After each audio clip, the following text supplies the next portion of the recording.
black. You in the right place.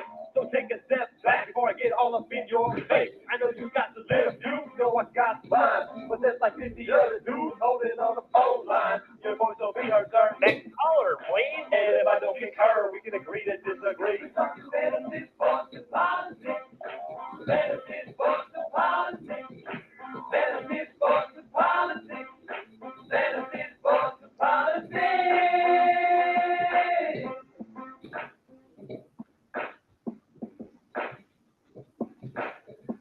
Good morning or afternoon to those watching us on blogtalkradio.com. Listening to us on blogtalkradio.com/VICHBK, or if you're watching us live on Facebook under Victor Gardner, or if you're watching us live on Twitch under VICHBK, or if you're watching us on YouTube under Victor Gardner. This is Fantasy Sports and Politics. I am Mr. FSP to you. That's Fantasy Sports and Politics.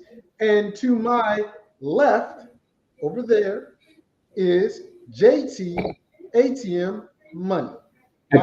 What's up, JT? Echo. Yeah, we do have an echo. Well, not sure how to take care of that other than to go ahead and mute you. Shouldn't be. Well, that's the thing. Is it happening over the airway? See if your sister or somebody can hear it over the airway. Is it just happening in your ears? I hear you echoing. Again, is it happening on the broadcast or is it happening in your ears? Broadcast. All right. Well, with that being the case, let's go ahead and mute you. But stay on that line just in case something happened. And you know how we used to have them technical problems. Blog Talk used to take us off. Still mute. Excuse me? Still. It cannot be unless you're listening to the program. Okay, no problem. Whatever you want to say. It's your program.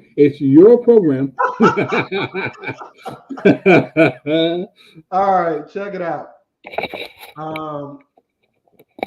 You know what? I'm gonna roll with it this way so people can. Nah. The reason why is because if I'm playing it through Blog Talk Radio and my audio is getting picked up and your audio is getting picked up, you're gonna have the double audio. But with that being the case, here's what I got for you.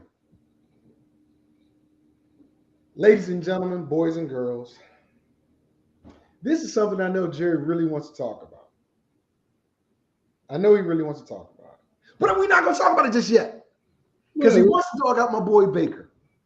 But little does Jerry know, he's going to have Baker all season. We're going to talk about it. But what I want to talk about first is this. If you are here and you are listening to the program or watching the program, understand that this program and this stuff is sponsored by Eternal Autographs and Memorabilia. Find us on Facebook. You can join there. Whereas we just do sports memorabilia. Currently, I have a DK Metcalf emerald green jersey that is still available, as well as an Eclipse O.J. Simpson. Joe Burrow sold. It's very bad echo. Excuse me? Very bad echo. Well, I don't know who the bad echo is coming from because I don't hear it. Maybe. I don't know. I don't hear it. But we'll see. We'll see when I do the replay. So anyway, we have an O.J. Simpson Eclipse authentic helmet with a visor remaining. I love me some juice. And upcoming, sometime next month, maybe in July, the preview. DeMarcus Ware. Somebody said we sound good, bro. So it must be you. DeMarcus Ware. One from the Broncos, one from the Cowboys. I got the throwback retro Cowboys jersey coming. Michael Vick, Atlanta Falcons. The red ones and the black ones. Warren Sapp, pewter, as well as the creamsicles. Luke Kuechly, Panthers, of course, baby blue and black.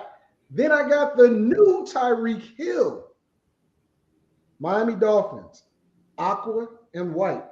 Now, the thing is his number going to be 10? Is his number going to be 30? Is his number going to be 00? We don't know.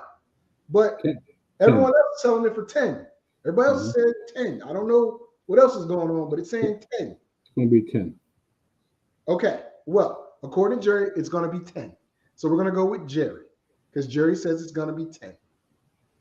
Anyway, with that being said, if the echo gets bad or worse, Jerry, that's because I unmuted your microphone on Blog Talk Radio. If not, then we're going to keep it rolling. Somebody hit me up and said, I sound good, so we're going to keep it moving there. With that being the case, oh, no, they're talking about the jerseys.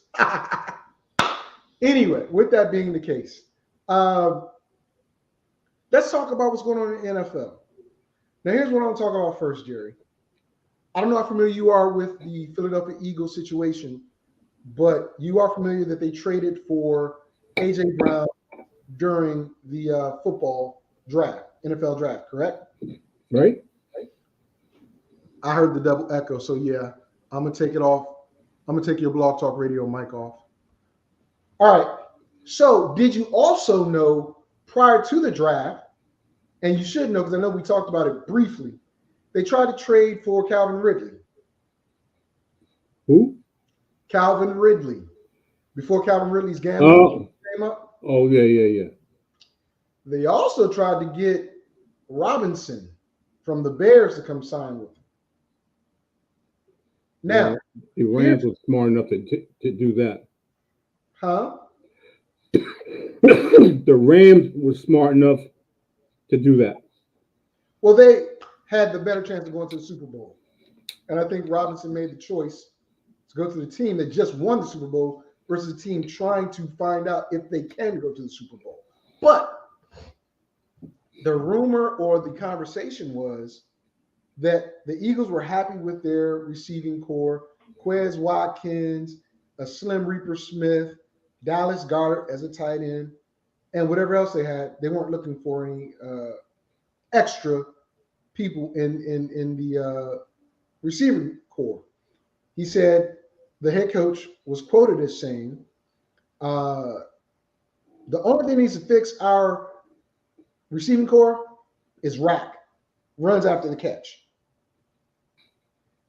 There are 3 receivers that I'm familiar with, I don't know the exact stats, that were better at rack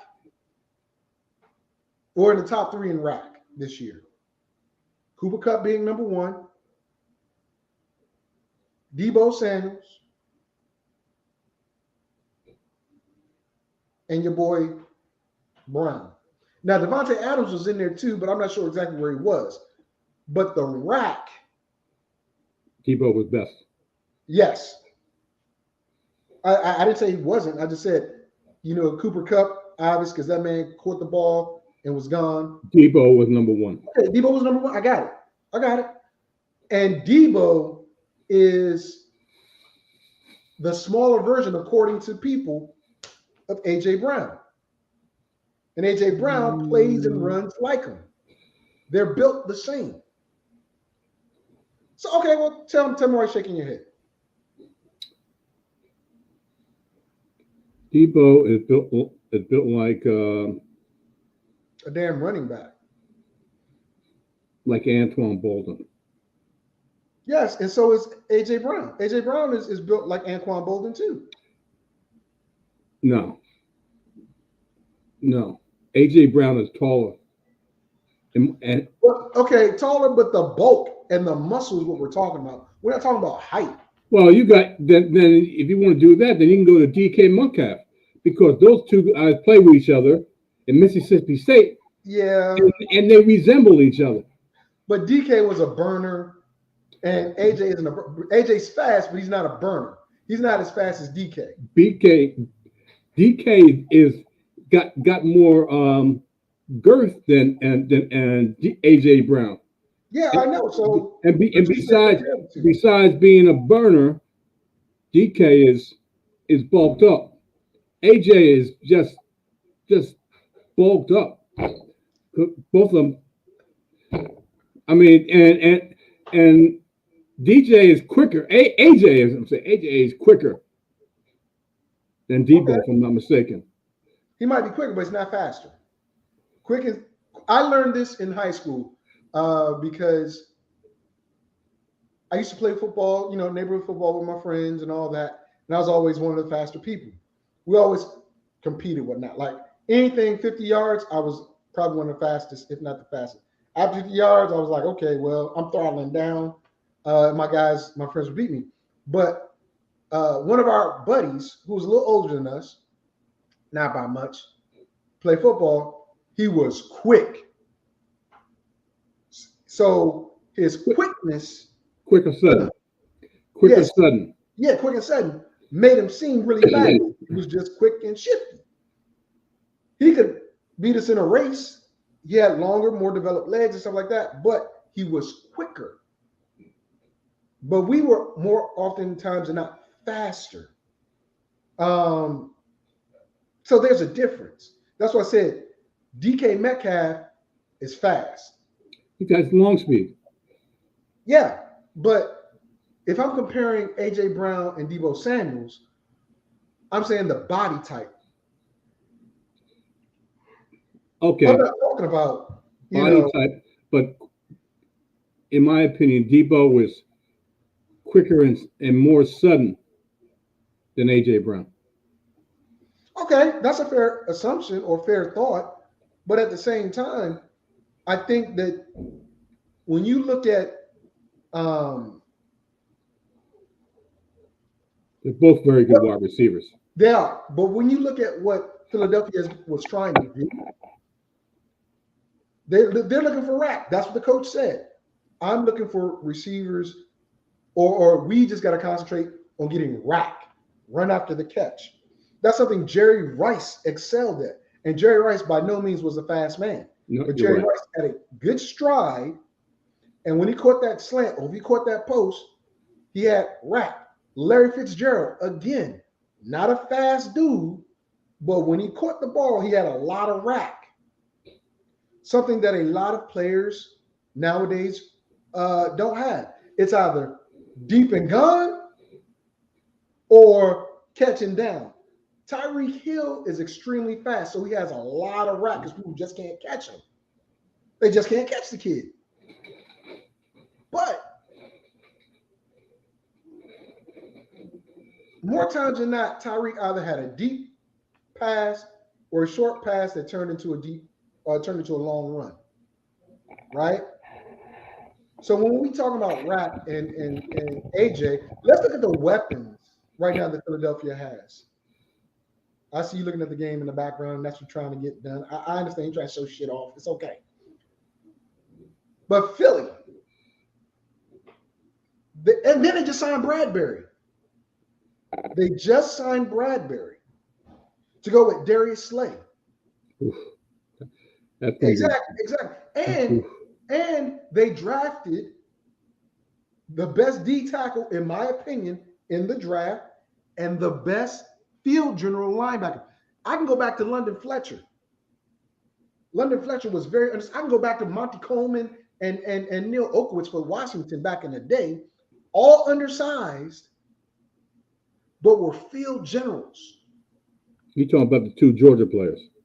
Yes, Davis and I forgot the kid's name, but You remember when he starts racking up tackles. oh hell yeah, that's my point.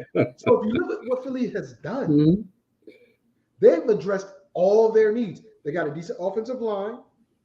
They went out Baker to the Commanders, full stop. Chris Eder, Chris Etter, listen, I love you, Chris. I wouldn't mind that, but I don't know if he's mentally ready for that. Oh, wait a minute. Oh, come on, man. Come on. We're going to get to that. Because I love them when somebody said that and you started backtracking. Like, I don't know about that. My boy Chris Etter is a Tampa Bay Buccaneers fan. Actually, he's a Tom Brady fan. Okay. My boy Chris Etter is a Tom Brady fan. Okay. He don't care about I can't wait to comment on this one. Oh boy! I know you can. That's why they start. Boy. But bottom line is, if you look at what Philadelphia has done, I think our boy was right.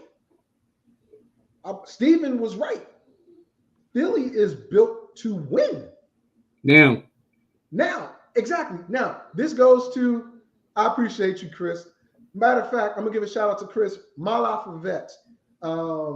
He does mindful meditation for veterans and service members. Former Air Force, I believe you Master Sergeant, right, Chris? Who has gone into business since retiring and has been very successful with meditation as being part of a way to deal with PTSD, to deal with other issues. So if you get a chance, people, go to malafavets.com and order some good stuff. I got some beads. I forgot. I don't want to give the wrong name from Hmong. They're not Hmong beads, but they're mala beads that I got for my kids and my wife. Nice stuff. But as I look at Philly's needs, they address the linebacker position because I said they need to get a linebacker. Mm-hmm. And lo and behold, in the second, third round, they get, in my opinion, the second best linebacker. Now, if this young, small guy could orchestrate that entire defense in Georgia to only give up 9 points per game, except in the ACC championship and in the national championship, he's a brain. malafavets.org. That's Chris's site. malafavets.org. Give you a little love, Chris. But they got him with Davis up front, learning from Fletcher Cox. Darius Slay on one side, Bradbury on the other side. They drafted a decent safety. They play zone defense. So you can come across that face, pow! You getting dropped. Flip it to the other side. Miles Sanders. A.J. Brown is a problem. Slim Reaper, a problem. Dallas Goedert, a problem. Quez Watkins, 1 second. Quez Watkins was a problem too. Well, wait a minute. Let me answer Chris's question before you say something. Chris says, thanks for the love, but why so much Philly love? Because I'm not loving Philly. I'm appreciating what they have and what they're doing. But the bottom line, Chris, is this. Philly has said, Jalen Hurts, either win now or we're done. I've given you everything. Coaching is decent. Coaching's pretty good, actually. They have that whole Mala for Vets philosophy.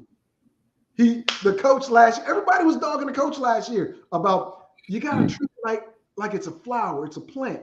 You got to dig the roots, and you got to keep watering and build. And everybody laughed at him. I'm going to let you in, Jerry. And what happened? Philly developed. But Jalen Hurts has to develop with all these receivers and start running. Go ahead, JT. Well, this is very ironic because you can look across the league on good quarterbacks or quarterbacks that need to prove themselves. I'll go down a short list. Zach Wilson. Okay. Jalen Hurts. Okay. Tua Tagovailoa. Yep. Given all these pieces. Yep. And you better prove yourself now. You got no more excuses. You can throw Kylie in there too. Who's that? You can throw Kyler in there too. Kyler Murray. The Well, reason he why I say that is because even though Hopkins is gone for 7 games, his old college receiver that he got drafted, Marquise Brown, is now in Arizona. So you got AJ Green, who's in Hollywood Brown, who's a Blazer, then Hopkins, when healthy, is that dog, but he's kind of falling off. I think James Conner re-signed. I think he did. But if not, you got Zach Ertz too. Don't forget the Zach Ertz. Zach Ertz. Zach Ertz. Yep. And the defense is getting better and better and better. Yeah. So you got a lot of proof. And Kyler's in that year too. He doesn't want to play on that 5th-year option. He wants a brand new contract now. So we're going to look at it. And this is going to transition us to where you want to go. And I promise you, you will get muted and you will get turned off if you go down the wrong path. I'm going to treat you like you treat me on your show. I'm going to treat you like you treat me, because there is no debate. You know what I'm saying? I'm not, Victor, I'm not going to debate you. That's what you say. I'm like, Jerry, I'm not going to debate you. But here's the thing.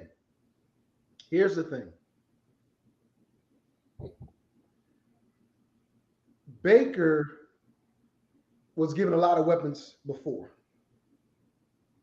One of the best defenses in the league. Jarvis Landry convinced Odell Beckham to come to Cleveland. They went and got Hopper from Atlanta, thinking he was the answer, even though Njoku was already there, but Njoku stayed injured and it hurt him. Nick Chubb and Kareem Hunt. Granted, the AFC North has always been a very, very, very tough division. No excuse. But somehow, no one made an excuse. But somehow, Baker ends up having a winning season his first year there. They hadn't had a winning season in I don't know how many years until he got there. Second year, they make the playoffs. They win their first playoff game in 30 years. Next year, they flounder, which was last year, I believe. And Baker tries to play really injured and he hurts his own case. But it would have been like this. Had Baker got out and not played and got the surgery, then it'd be like, okay, well, he's not tough enough. Case Keenum would have done whatever he would have done. And Cleveland would have been like, okay, well, we're going to get somebody anyway. Might not have went after Watson, but they would have done something. 4th year, this year.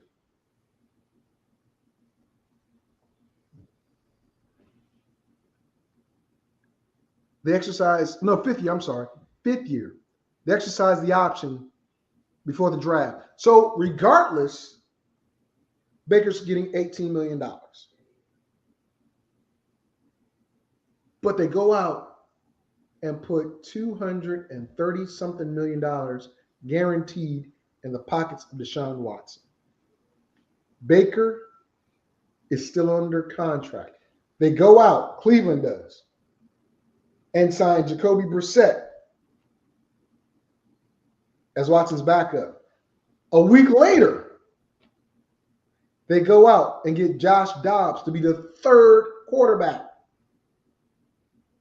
out of 4 that are in that room. Now, if I were Baker Mayfield, instead of not showing up, even though Cleveland might have said, don't show up, we'll pay you, I would come to practice ready to go. And if I got hurt, you're stuck with me anyway.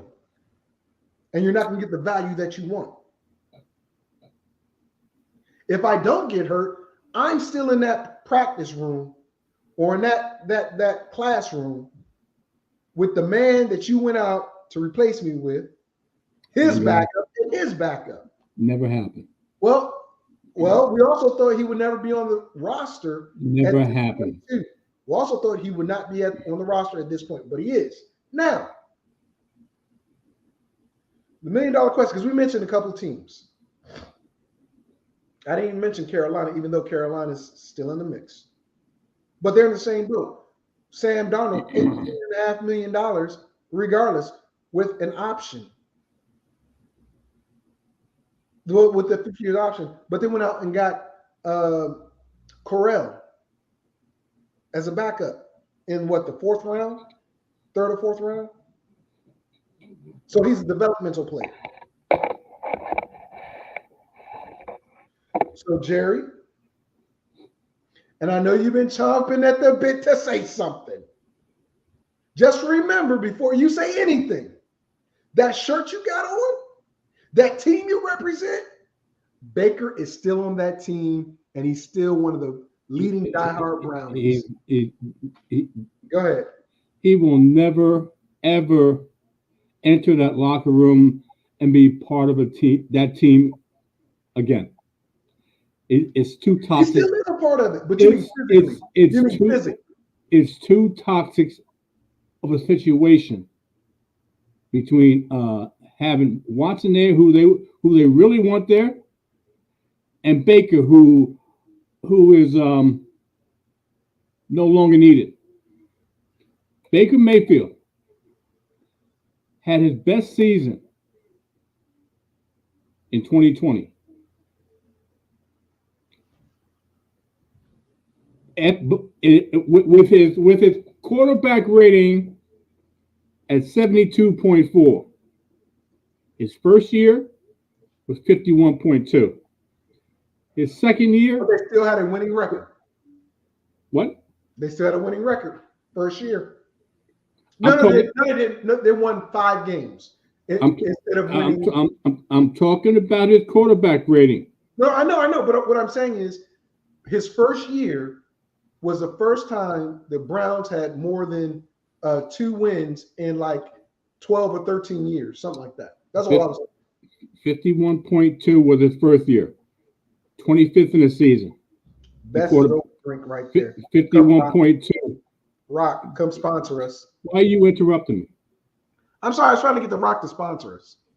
Okay. 51.2 was 25th in the NFL in his first year.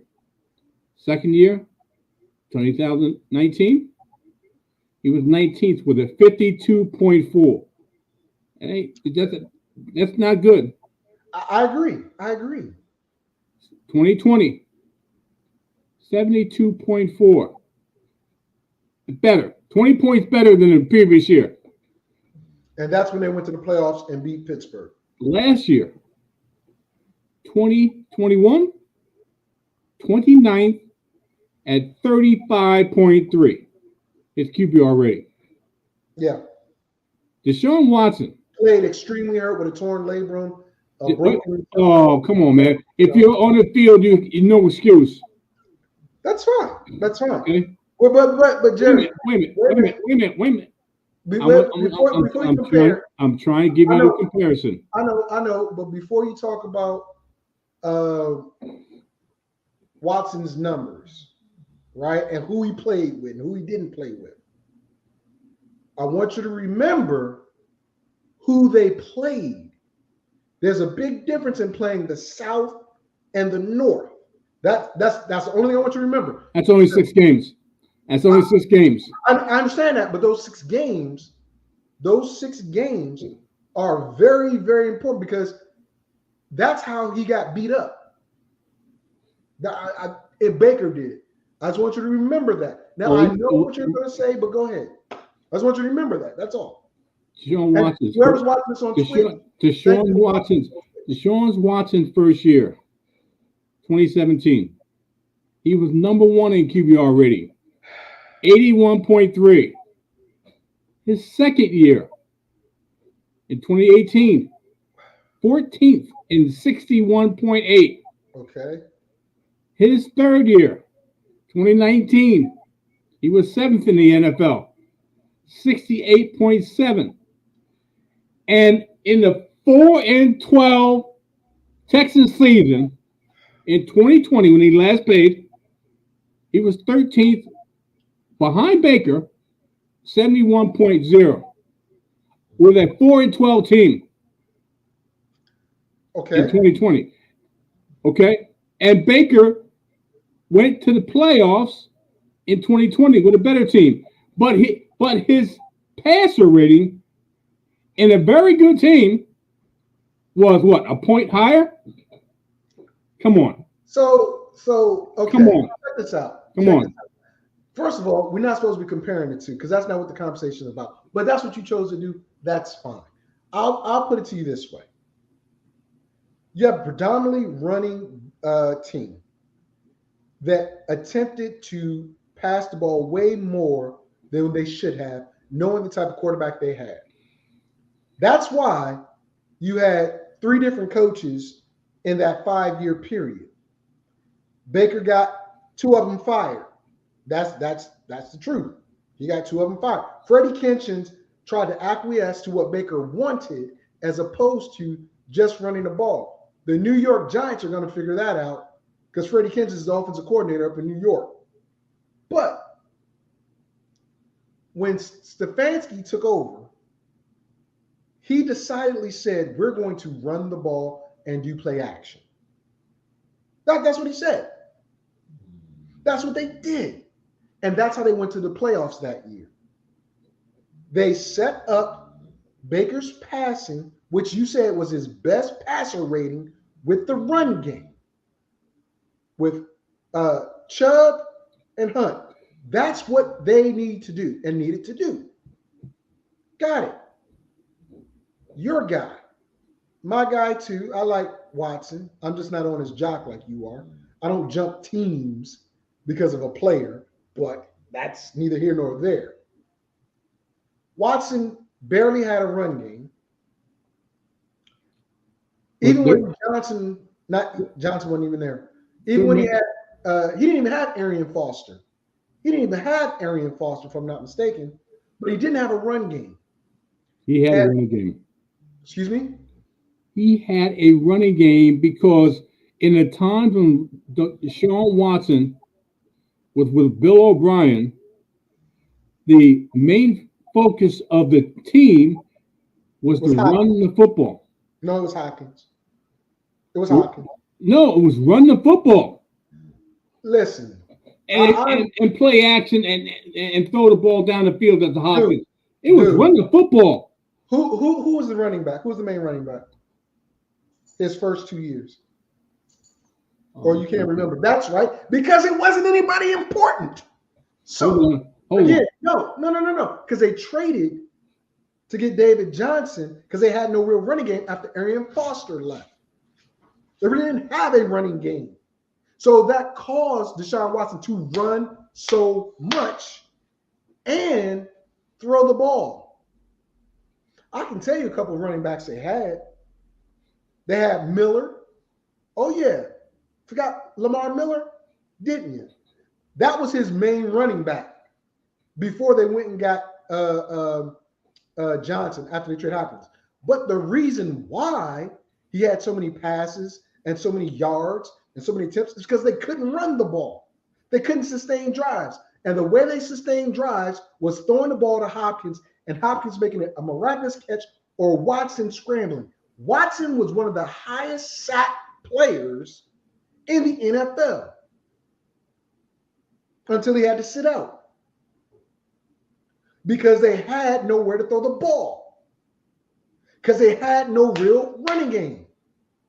Yes, Lamar Miller was the main running back for your Texans until you quit this year during the era of Deshaun Watson. And you're telling me Lamar Miller was that dude? No, he was not. If he was, they never would have tried to trade for for Johnson. They never would have traded for him if Miller was that impactful. Again, I want you to understand. They tried to run the ball. They could not run the ball. So Watson had to throw the ball or run it himself. So you want to compare? That's fine. But understand what you're comparing. You're comparing a pocket quarterback to a quarterback that wanted to be in the pocket. You're comparing a play action quarterback to a guy that couldn't do play action and had to throw the ball. Baker wanted to be that guy, but Baker is not that guy. And I've said this time and time again, Baker Mayfield is not your classic, I'm going to shred you quarterback. He is not that. He needs a running game to be successful. He had a running game. But because, again, oh my God. Yeah, Jerry. Wait a minute.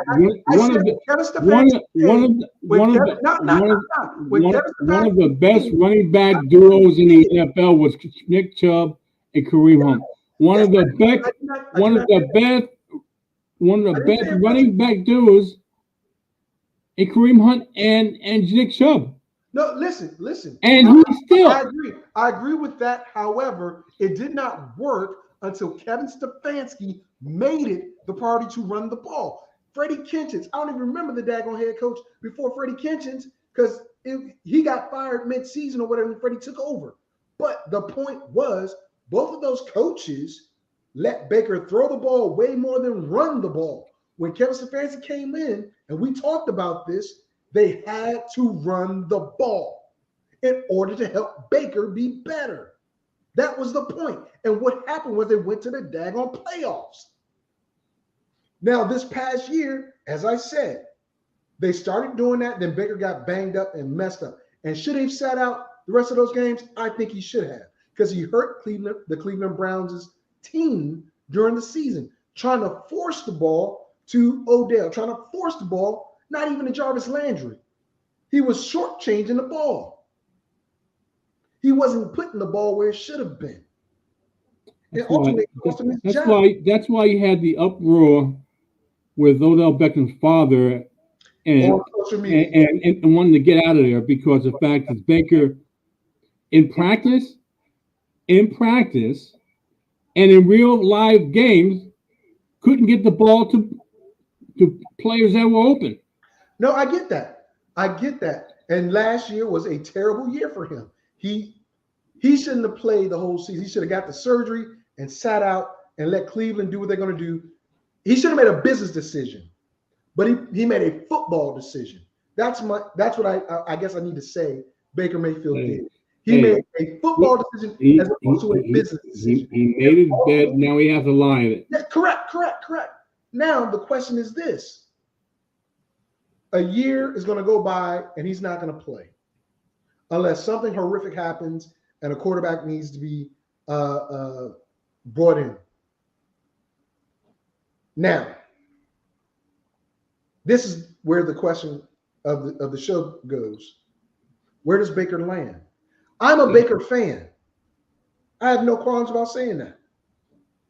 But right now, he's the first pick in the draft that he was in, and the last pick in the first round is Lamar Jackson. Lamar's in his last year of his contract. He and his mother have not made an agreement with the Ravens yet. The Ravens have not given him quality wide receivers to throw to, even though they've given him speed receivers to go down the field to. But Mark Andrews, continues to be the leading receiver on that team.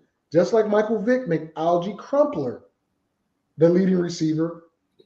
The Falcons. They built that team around Lamar's skill set. No, I got that. However, his skill set has not developed to the point where he can be an outside pocket passer on a consistent basis. Has he made some balls downfield from the pocket? Yes. Has he made them with two of them? Okay, two of them. But the point is they run the ball so much that receivers that go to Baltimore, no, they're not getting more than like 70 targets a season. That's why Marquise Brown made not Marquise, A.J. Brown, when he was with Tennessee, We're talking about Justin Jefferson. Justin Jefferson led the league or was the leading rookie in receptions or whatever, right? And had so many yards. A.J. Brown tweeted, I mean, that's not hard to do when you're getting 12 targets a game. Try doing it when you're getting 4 or 5 targets a game. That's what's happening or happened in Baltimore. Now, why am I saying Baker and Jackson? Same draft, top, bottom. The bottom has gone to the playoffs more so than the top. They're in the same division. Mm-hmm. The quarterback play. Yes. Now, during the playoffs, both of them have won one playoff game. Baker's been only one playoff game. Mm-hmm. Lamar's been in the playoffs 4 straight years. Well, not count. He didn't go last year. So 3 of the 4 years. And only won one of them. On the road in Tennessee. That was the same year that Baker went and won his game. I can literally see this happening. 2 places. Well, 3 places actually, but 2 places. If Lamar Jackson and his mom cannot make a deal with Baltimore, I can see Baker Mayfield going to Baltimore. Oh, hell and being put in that system on the cheap and winning games. I can also see Lamar going to Philly if Jalen Hurts does not work out. Because Philly will pay the money for Jackson to be there because it's the same style of quarterback play. Well, let me ask you something. And then also see, Baker possibly going to Cincinnati. I haven't even looked at the numbers. Carolina. I haven't even looked at the numbers. Who's the more accurate quarterback, Lamar or Jalen? Because to me, they're the same type of quarterbacks. They're the same type of quarterbacks. I would say this: accuracy, just off of college alone, and thinking about the two in the pros, because it's 2 different styles of offense in the pros, but they play the same style of offense in college. Okay, because they both went to OU under that's now at USC. In college, the more accurate quarterback was Baker because he threw the ball more. I'm not talking about Baker. I'm talking about. Just hear me out. I'm not talking about Baker. I'm talking about Hurts, and Jackson. I know that. Just listen what I'm saying. Okay. Hurts came in after Baker to OU. He transferred to OU the year Baker got drafted. He ran the ball way more than he threw the ball. And when he threw the ball, it was deep. He could not hit a lot of he could not hit a lot of intermediate passes. So his intermediate game was his short was good, deep ball was good, intermediate was in. Okay?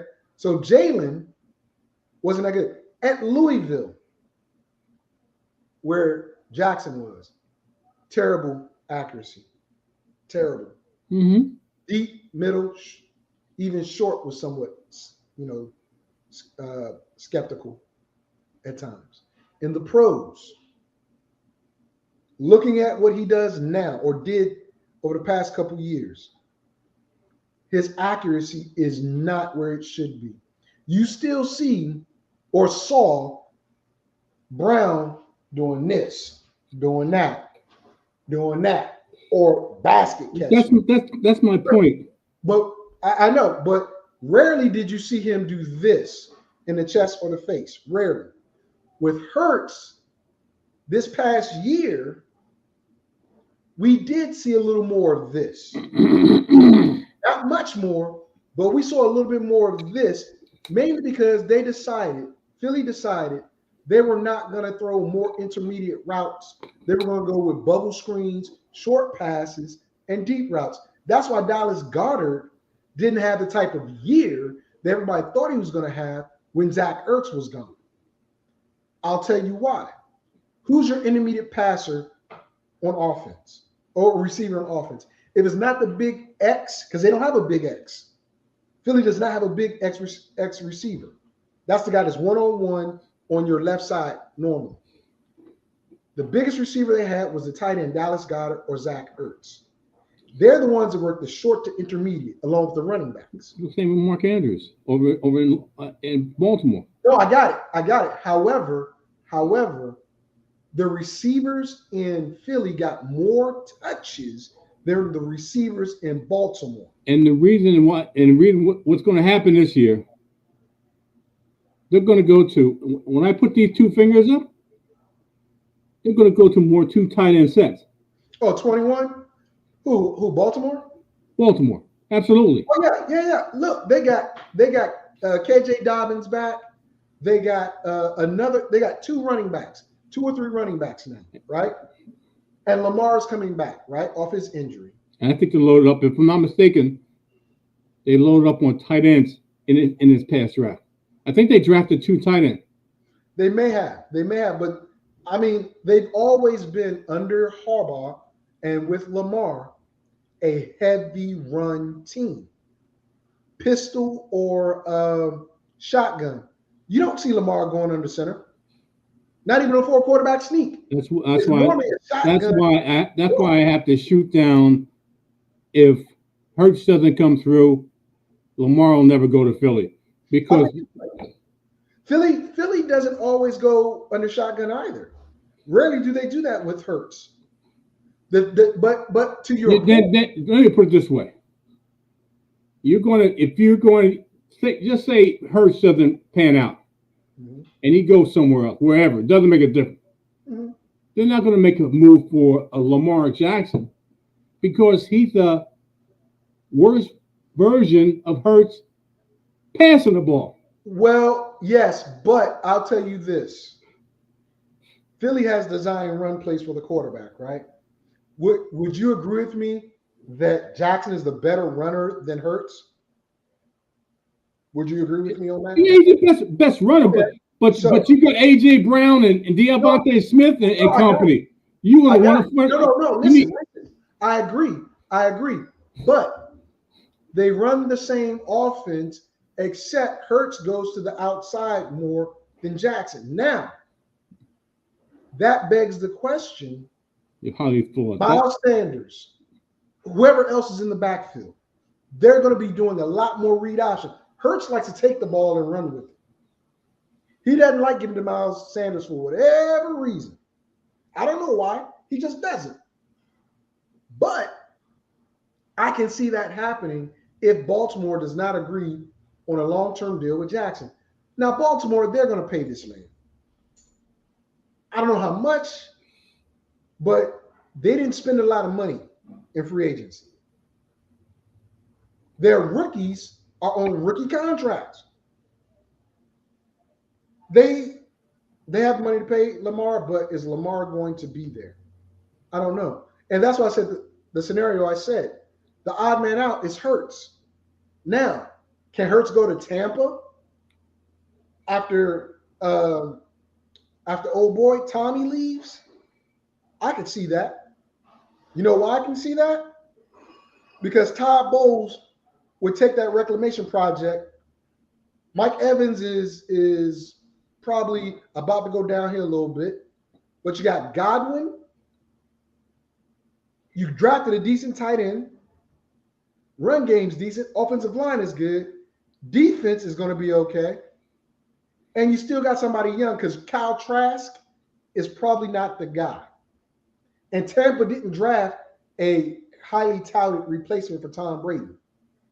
They didn't. They did not. So there are many landing spots. And I didn't even mention here Seattle.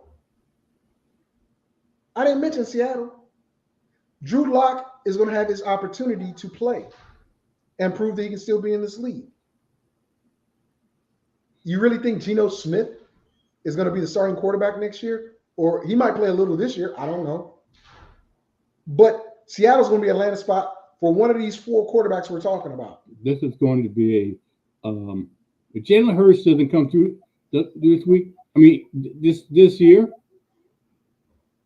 I'm thinking that if he had the landing spot for next season, and I don't see it.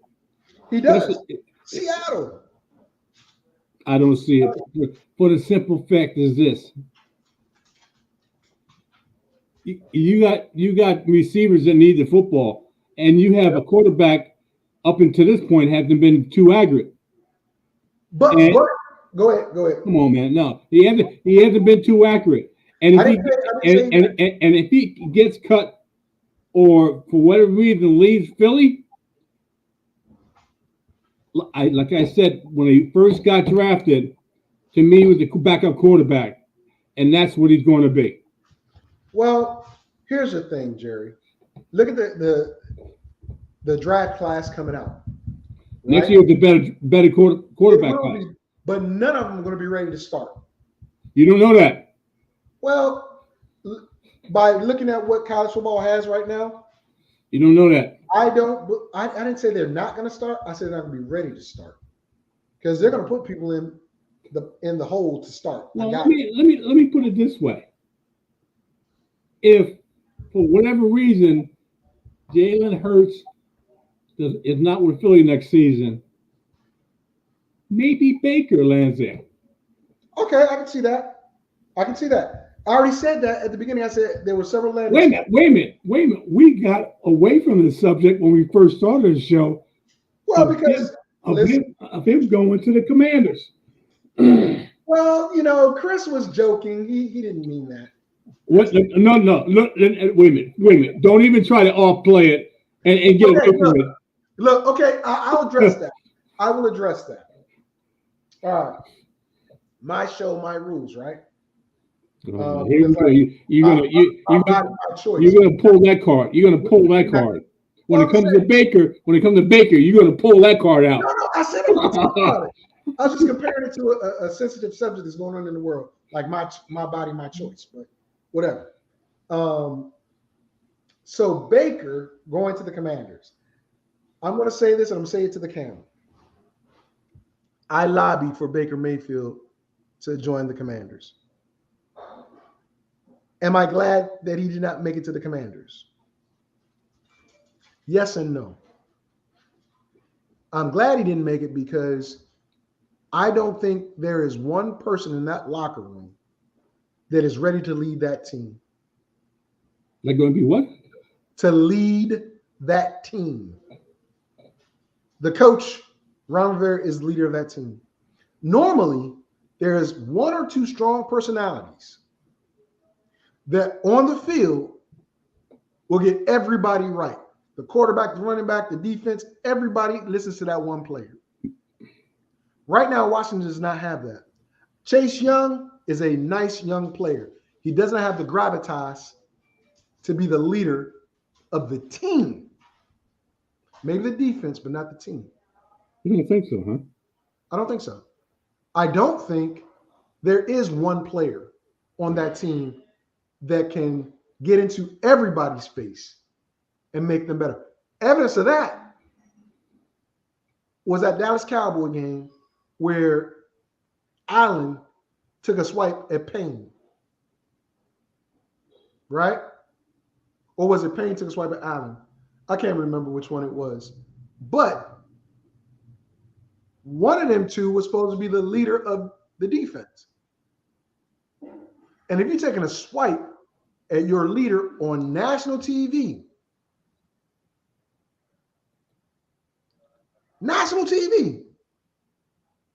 only game on that day or that night, I can see some stuff happening in practice, but not on national TV. So his credibility, Payne and Allen's credibility as the leader of that team, not there for me. Let's look to the offensive side.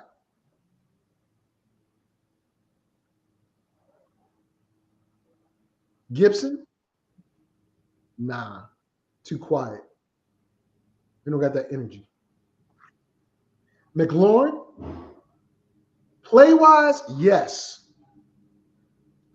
Is he the guy to tell everybody shut up and let's get together and do what we need to do? I don't see it. Nobody on the offensive line. Carson Wentz is not that type of player. He said it. His teammates have said it. Past teammates have said it. His coaches have said it. Damn, an owner said it. So Baker going there would have been just like Baker playing in Cleveland. He's the biggest character in the room, and he has the guts and the balls to say whatever he wants to say and whatever. Does that fit in with what Daniel Snyder is? Yeah, because Daniel Snyder does what the hell he wants to do and doesn't really care. He says, I'll deal with the consequences afterwards, even if I have to deal with the consequences. We still haven't seen the congressional documents on the sexual cases or the racial stuff between John Gruden and the organization. We still ain't seen nothing about how he and the organization was taking the money of season ticket holders and not giving it back. We haven't seen that stuff. So Baker going into that atmosphere feeds the Baker that everybody's saying he is. Baker needs to go to a team where he is not the mouthpiece. Washington would not have been a good place for him. Now, would the receivers be happy? Maybe, because Baker likes second chances. But we already got that type of player in Taylor Heineke. Now, would a Baker made some of the mistakes Taylor Heineke made? Probably not. Like sliding at the goal line when we were about to beat Green Bay and all that other stuff. I don't think Baker would have did that. But that's why I say it's a good thing and a bad thing that he didn't come to Washington. Because he would have been an upgrade at quarterback, but all the turmoil and all the other stuff that comes with Baker, it wouldn't have been good in that locker room. So what makes you think locker room? What makes you think he would go anywhere? He's going to be wanted to go anywhere. I mean, I had said this about a month ago that players talk. Correct. And regardless of what the media knows and what head coaches know, players know players, and they talk to each other.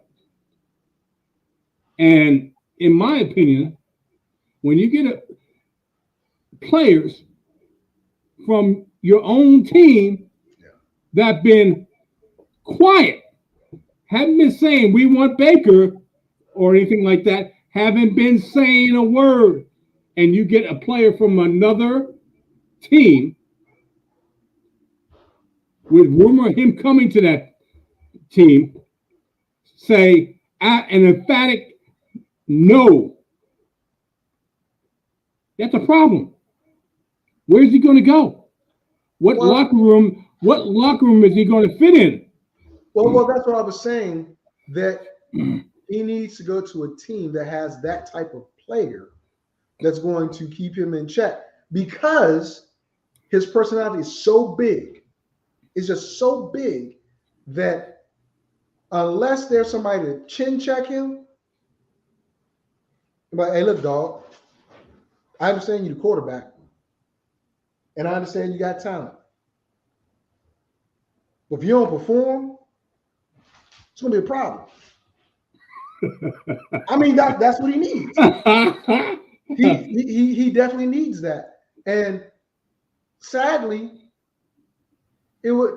I mean, the only real organization I see doing that is Pittsburgh. He's been enabled up until the time he came into the league. Well, I had said this, and you didn't like it, but I had said this before. He has no capital to be talking a whole bunch of mess in the NFL, and he started talking a whole bunch of mess in the NFL and turned a lot of people off. No, I get that. I didn't say he did. What I'm saying is he has a lot of talent, but his play has you figured out how to get the best Baker Mayfield. That's what I'm getting to. He is a play action quarterback. And I've said this many times. He's a play action quarterback. He needs play action and a strong run game to do well. Who's gonna give him a chance though? I understand. That's I the understand. point.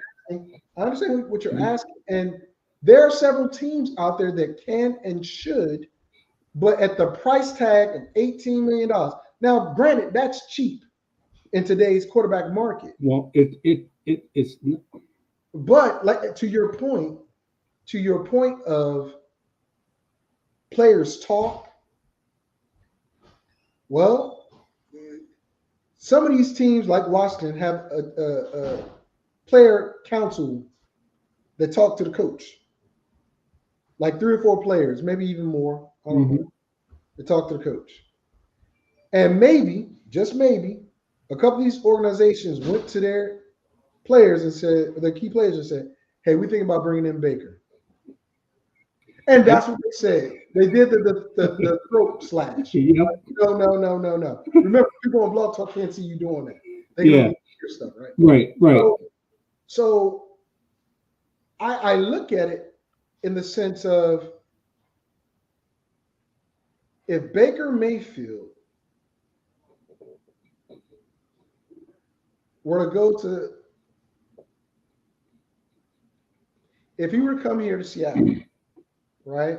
He talks too much, said the wrong thing. Well, Pete Carroll has enough clout and enough respect in that organization. If Bobby Wagner was still there, let's put it that way. I think if Bobby Wagner were still in Seattle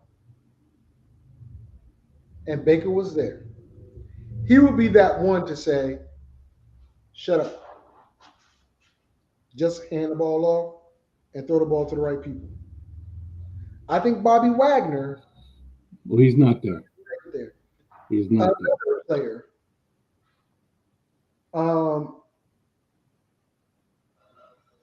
If you look at, think hard, man. Think hard. I know you.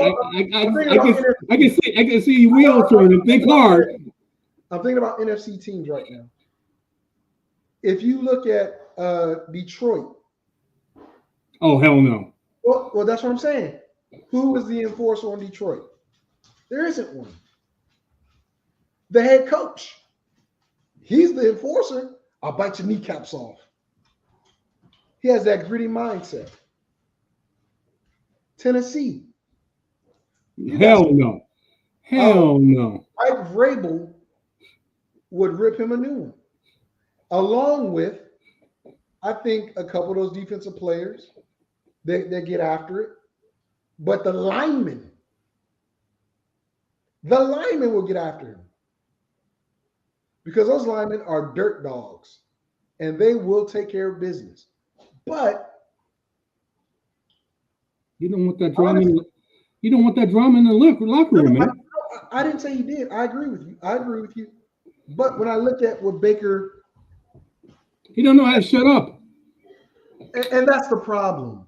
That right now is the time where Baker needs to be, Baker and not the quiet one.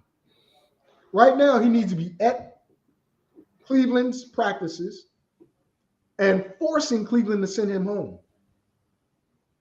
But right now, he's doing what he should have done last year. What? Which is quiet and make a business decision and don't play hurt. Because everyone knew the man was hurt. Everyone knew that he had a torn rotator cuff. He had a broken something there. And all they did was they proved that Baker was worse than when he was healthy. Well, then he shouldn't have played. I agree. Jerry, I agree. That's an extremely bad judgment. No, I got it. And with that being the case, the coach and the GM allowing him to play hurt more than it helped. But in the end, they played the long game. I want you to follow me on this. Okay, man, go ahead and play. Show the world how bad you are. So when we go out and go after somebody else, nobody be mad at us. The fan base won't be mad at us either. But here's the thing, Jerry. NFL coaches, NFL executives, and NFL owners are pissed at Cleveland. You know why? Deshaun Watson, his contract. Don't put that blame on him. No, listen. Upset the salary cap era market completely. Was he the first guaranteed full contract? No. It was Kirk Cousins. The dollar amount is what is the problem. Well, it was going to take somebody to get him to put the money out like that. Well, actually, Atlanta was in the lead for the job. Cleveland was out of it. But once Cleveland said, we're going to give you a fully guaranteed $235 or whatever it is, $1 million contract, money talked. And Atlanta wasn't an option. Because even though Atlanta would have been close to home, Atlanta is a better place for him to do business and all that other stuff. Arthur Blank was a great person to rebuild his image. Mm-hmm. But money talked. And Cleveland decided, since they needed to move away from Baker that bad, that they were going to put all this money into this one player who right now has a meeting set up to decide how long of a suspension he's going to get. Well, let me put it this way. Before we go any further, you know what Tyreek Hill said? No, I don't. What did Tyreek Hill say? When you get offered that much money, it's hard to turn it down, bro. You took the Well, it's true. Yes, it's true. And Tyreek would have went to the Jets had they offered him that type of money, even though he said he wouldn't. But you get that type of money, you gonna go wherever. I'll go play for Dallas if they gave me that type of money. And you know how much I hate Dallas. But what we need to examine is the effect of the quarterback market. Because guess who needs a contract now? And has more wins in the playoffs, has been to the playoffs more, and is probably athletically better than Deshaun. Who? We already talked about him. Lamar Jackson. Lamar Jackson. He's been on a much better team. Come on, man. Dude, that don't mean nothing. All his mother has to do, and all he has to do is say, how many games has he won? How many he was the league MVP year 2? How many times he's been in the playoffs? Okay. Yeah. And what was the record prior to him taking over? They immediately transitioned from Joe Flacco to Lamar Jackson and conform the team to fit Lamar Jackson. Correct. So when Lamar Jackson wants 230-something million guaranteed, he can look to Watson and say, I'm going to have better passing yards than him, but my record is better than his. He was on a better team. Come on, man. Stop. How many times, Jerry, I'm going to put it this way. Since you like throwing it in the air, how many times did Houston win in the South? Deshaun, wait a minute. Deshaun won. Wait a minute. Let me finish. Deshaun Watson. How many times has he won? I think they won. I know at least 2. It could have been 3 times. 3 times, exactly. Yes. 3 times. Okay. So Deshaun Watson won. There's his out. Let me ask you this. Wait a minute. You asked me a question and I answered it. I'm going to ask you a question. So hey, I'm going to ask you a question. my Is rule. Lamar Jackson No. a better quarterback than Deshaun Watson? Hey. Has he been on a better team? Lamar Jackson has been to the playoffs. Oh, man, come 3 on. times. Stop. Come on, man. He's won the North twice. Come on. Yeah, because Flack, technically, yeah, because went to the playoffs as a wild card team, but he's won the North twice. Okay. He's been an MVP. Watson has never been an MVP. Watson hasn't won a playoff game. Let me ask you. Excuse me. I'm not finished. Now you're going to let. Okay, go ahead. Watson. Okay. I'm going to let you go, man. I'm going to let you go. Of course, it's my show. Go right ahead. Watson has not won a playoff game. Watson has beaten up a terrible division, whereas Only played 6 games. Only played 6 games a year. That the AFC North is one of the toughest divisions in all of football. Who's a better quarterback? And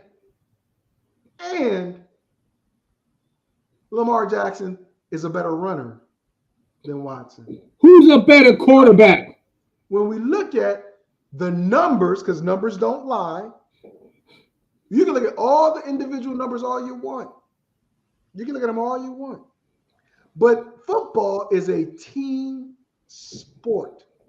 And if your team wins your division consistently, but can't win a playoff game, maybe, just maybe. Well, let me put it this way. With that. So let me put it this way. Lamar can get his Let me put it this way. Let me put it this way. Thanks to Deshaun. Let me put it this way. You got Deshaun Watson. You got Lamar Jackson. Free agents. Baltimore Ravens. They're free agents. Who are you going to pick? Lamar Jackson or Deshaun Watson? Because let me answer the question. I'm not finished. Was it a rhetorical question? I'm not finished. I'm not finished yet. Let me finish it. I mean, that sounded like one question. Are you going to want a quarterback that can do what Lamar does, run the football, and is a better passer, or a quarterback that is a very good runner, but very limited in the passing game? Are you finished? I'm finished now. Okay, so now be quiet. I'm going with Lamar. I'm not talking about fantasy. I'm going with Lamar because I don't have the issues that Watson has. Because here's what you're forgetting, dude. Here's what you're forgetting. And yeah, we're not talking about fantasy, we're talking about real life. I don't have no issues with Lamar in the media. I don't have no issues with Lamar and his gameplay. I don't have any issues with possibly not having Lamar because of his off the field issues. Stop it, man. Stop it. You just said stop it. No, I'm talking about play. Then be quiet. Here we go. So the style of play. I've had enough. When you bring that stuff up. Look at him. He quit. Ladies and gentlemen, this is what I'm saying. This is exactly what I'm saying. Jerry is terrible. He is terrible. He can't even admit that he gave me a comparison. He ran away like Chicken Little. The sky is falling. But he couldn't deal with it. Lamar Jackson, if we're talking between Lamar Jackson and Deshaun Watson right now at free agency, I'm going with Lamar Jackson. Because I don't got to deal with all those other issues. That's what Jerry does not understand. Pure talent. Watson is a very good quarterback. He is. But we're talking about signing a player to your team, not just the gameplay. That's what a lot of the fans of football fail to understand. Some people say, why didn't we go after T.O.? Why didn't we go after Warren Sapp? Why didn't we go after Randy Moss? Do you see why some teams didn't go after him? Warren Sapp, both of them went to the Raiders, by the way. Raiders thought they could handle it. Both of them showed out and acted a fool. Immense talent. Neither did well there. Randy Moss goes to New England under Bill Belichick in a strong locker room and a strong organization. Randy, be quiet. Don't say nothing. Let Tom speak. Let me speak. You just go play football. All the issues Randy Moss had, weren't even talked about when he was in New England. Warren Sapp. I don't believe Warren went anywhere else after the Raiders. I got to look it up. But his personality and his off-the-field situations,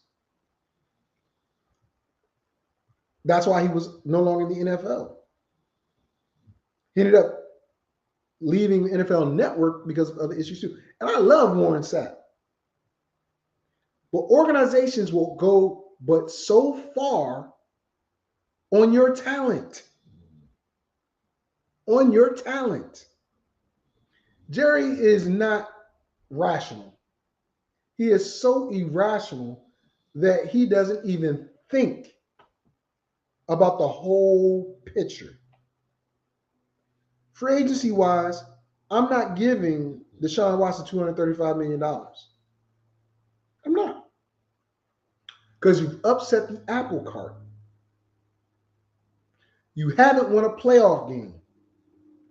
You've won a division that is terrible 3 times out of your 5 years. Lamar led the team, 3 playoff appearances, 1 playoff win, and he did it with no on-field or off-the-field issues. Colin Kaepernick wasn't that bad. He was better than a lot of people during his time. But because it was on-field protests on the sideline and his comments afterwards, he got blackballed. He got blackballed.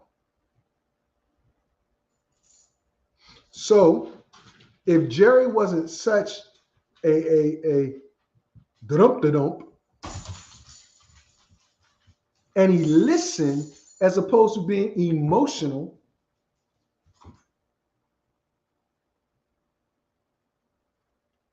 y'all saw how he just dropped off. He's a Watson fan. He is. He just loves him so much, like that's his kid or something. He doesn't want to look at the facts. Anybody can have an arm. Anybody. And we're going to see how Watson goes against Lamar, depending on how long his suspension is and when Baltimore plays Cleveland. Both of them have very strong defenses. Cleveland has one of the best defenses in the league. Baltimore's always had a very good defense. And now they're getting their cornerbacks back. They're going to be a tough out. Couple that with getting their lead running back back, J.K. Dobbins, and their lead quarterback / running back, Lamar Jackson, back.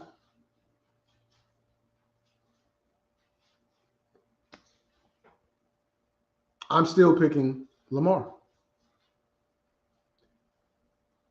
Lamar also didn't have Hopkins. Watson Did. And in the 1 year that he didn't have Watson before this whole thing happened, yes, he had like almost 5,000 yards. He had to run for his life. But what was their record during that time? 4-12. You can go for 5,000 yards all day, but if you 4-12, you just the same as everybody else. And my dog up here, English Bulldogs have some of the worst gas, y'all. I'm just gonna put it out. You stink, dude. I love you, but you stink. Anyway, 4-12 with no running game. You notice how Jerry didn't even come back with that. Because I told him, oh, now look at him. He want to come back in now. He want to come back in now. But I tried to tell him, I don't care. You can put up numbers. Dan Marino, best quarterback or one of the best quarterbacks of his time. Never made it back to the Super Bowl. Throwing for 5,000 yards every year. Didn't mean a hill of beans. Not one hill of beans. Other than his personal stats. Some teams tried to get Dan Marino to play for him when he retired. He didn't go. But 5,000 is 5,000. Cool. But 4-12 is 4-12. Let's see if Jerry will be civilized now and not act like a child and just hang up because he doesn't like what I have to say. I don't know if he is or if he isn't, but we'll see. We'll see. Bring him back on. Mr. Taylor, are you ready to talk civilly now? Oh, he's not going to talk. He's just going to sit there on the screen. So, again. Your thought process is so flawed, but that's okay. That's okay. That's okay. Say, I have a hard time dealing with people that have a very are ready to deflect the conversation, and you are good for doing that. But you're deflecting the conversation, but you're good for doing that. And I have a hard time dealing with that because the fact is you ready to take it into a different direction versus staying on subject. Yeah, the subject was. You had a free agent. You're good for that. And when you get an agency, look. You know, I should. This is my fault. This is my fault. You know why it's my fault? Because I said cross out fantasy. I'm looking strictly at talent, nothing else. And if I didn't say nothing else, then you wouldn't have went off and said, "Oh, I'm dealing with all these issues." But you decided to bring that. I should have prefaced it as saying. Take all the issues out of it, going strictly on talent, but you can't do that. You knew where I was going on strictly on talent, but you decided because you I didn't know that. Wait a minute, you're good for I'm a general manager. You're for agency. Wait a minute, I said strictly on talent. That means there's no issues whatsoever. We're dealing strictly with talent, and you know that what I was talking about. You know, I know that. That's my fault because I didn't make it specific, and you decided, like you do, when you're talking about like you do with Deshaun Watson, you decided to bring that factor into it. My goodness. When you bring the factor in, like I said, it's my fault. It's my fault. It's my fault because I know you by now. You like to bring that stuff in if you can. If you have a little crack, you want to bring it in. And I'm talking. But let me tell you something, Victor. Let me tell you this. I'm gonna tell you. This is straight up. I'm gonna tell you straight up. Go ahead, Croc. Go ahead. I'm telling you straight up. You knew exactly what I was talking about when I said. No. Oh, wait a minute. Let me finish. You know exactly what I was talking about. I said you got Lamar Jackson. You got Deshaun Watson. Take out the fantasy, just their ability on what they do. Lamar and Deshaun Jackson does what Lamar Jackson does. Deshaun Watson does what this Lamar Jackson does. He doesn't run as much, but he's a better passer. I was talking about strictly ability, nothing else. No outside issues, nothing. Strictly ability. Okay. Listen. But you decided you saw that little crack and you decided to bring it in. But that's okay. That's my fault. Again, I'm a general manager. Stop it right there. Stop it. No issues. No issues. There's no issues. Hey, this is my show. This is no issue. But you let me ask the question. You let me ask the question, and I clarified it, and you're still going to bring this BS. Well, you listen. And I clarified it, and you're still going to bring this BS. No, come on, man, stop. If you're not going to listen, then just go ahead and I'm listening. On strictly ability. If it's then be quiet. Be quiet and listen. Well, don't tell me to be quiet. Well, don't tell me. If you keep interrupting me, I can't say that. Keep interrupting. Don't tell me to be quiet. Don't tell me to be quiet. I'm talking because I'm trying to answer the question. Okay, right? Answer the question. Now stop. Answer the question. Okay. Answer the question. As the general manager, if we're looking at talent alone, just talent, pure talent, and I got to weigh the two, and I'm saying, okay, I'm the Baltimore Ravens. I got no real wide receivers. I got a strong run game. Am I ready to change the system again? You don't have to. Excuse me.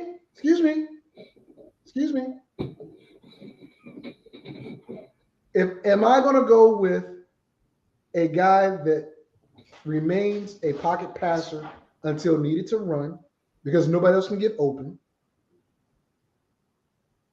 Or am I going to lean on a guy that is good with the read option, one of the most dynamic players in the league, but has some shortcomings when it comes to getting the ball outside? I'm going to tell you, based upon talent alone, and I don't care if you like it or if you don't like it, don't matter because it's my opinion. I'm still going with Jackson for the simple fact that even though one of your favorite stats you like to throw up, which is whatever, even though in a season without Hopkins, a season where Watson didn't make the playoffs, didn't win more than 4 games, we talk about numbers. Didn't win more than 4 games in a division that it was widely known as one of the worst divisions in football. On one of the worst teams in football. Guy, I'm a GM. This is the question. He put up great numbers. He put up great numbers in a season that was worthless because they went nowhere. I don't like that because my team, not the individual, my team couldn't do anything. Now, Jackson has played for us. The team did decently without him because he was injured the last, 5-6 games, whatever. However, they were a formidable opponent when he was playing quarterback. So, free agency wise, again, I'm looking at what I have on my team. There's no tall, rangy receiver or absolute dominant wide receiver in Baltimore. Neither was in Houston. You've got a strong run game, which is good for him if Watson were to come. Which they didn't have in Houston. No one to bail you out.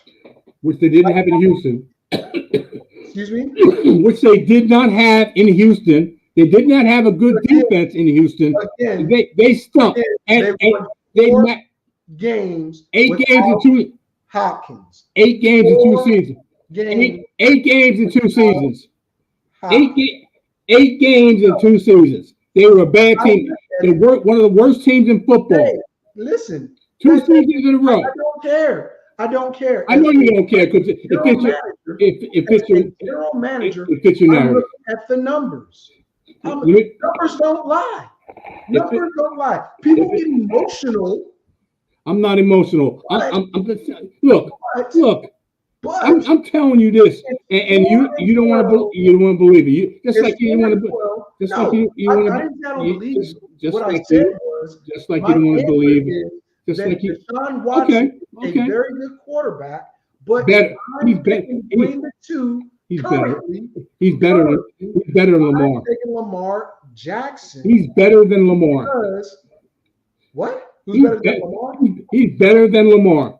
Because he can do what Lamar can. He can do what Lamar can, and he can. But he's a better passer. So no. Listen. We don't disagree that he's a better passer. We don't disagree on that. However, I'm telling you again, numbers don't lie. In one of the worst divisions in the league, they're a better team. They're a better team. 4 games without a security blanket. They were a better team.